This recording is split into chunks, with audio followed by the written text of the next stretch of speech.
ஒரு எம்எல்ஏ போய் சொல்லவே வந்து வெக்கக்கேடாக இருக்குது. அந்த ஆடியோ இப்போ வீடியோவை காமிக்கிறேன், அதை பாருங்கள். உண்மையிலேயே உங்கள் எல்லையை மீறி போங்கிறன்ற மாதிரி இருக்குது அந்த வீடியோ. ஃபஸ்ட்டு பாருங்கள். டயரா சார், நானும் டிரைவர் தான் சார், நானும் வண்டி ஓட்டணும் தான். சரியா, இது டயரா நீங்கள் ஒரு கவர்மெண்ட்டுக்கு பொருளை கொண்டு போகிறீங்க, அந்த காலதாமதம் அந்த டைமில் போய் சேர்க்கணும்ல நீங்கள்.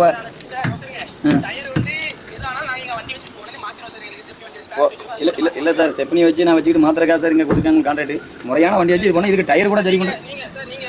நான் திருவண்ணா எம்எல்ஏ பேசுகிறேன். சரி, அது கலெக்டர் வண்டியாக எடுத்துகிட்டு போட்டோம், முறையாக இருக்க வேண்டிய தானே. அது யார் வண்டியா?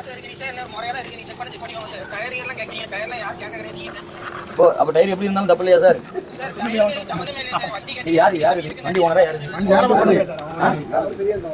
சார்? நீங்கள் இதில் எப்படி மேனேஜர் உங்கள் பேர் என்ன சார்? அந்த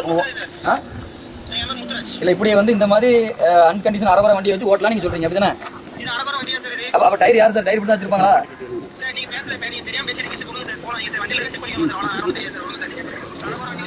இல்லை, என்ன நிர்வாகத்தே தவறாக இருக்கு. அப்போ எப்படி உங்களுக்கு தான் கான்ட்ராக்ட் கொடுத்தாங்க? அப்போ டயர் இப்படி போட்டு அன்டைம்.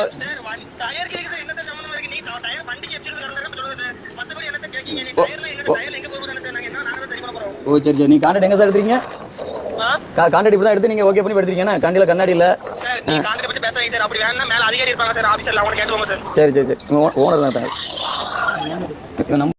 ஹாஸ்பிட்டலுக்கு போய் நிர்வாகிங்க ஆய்வு பண்ணாங்க, பொறுத்துக்கிட்டாங்க.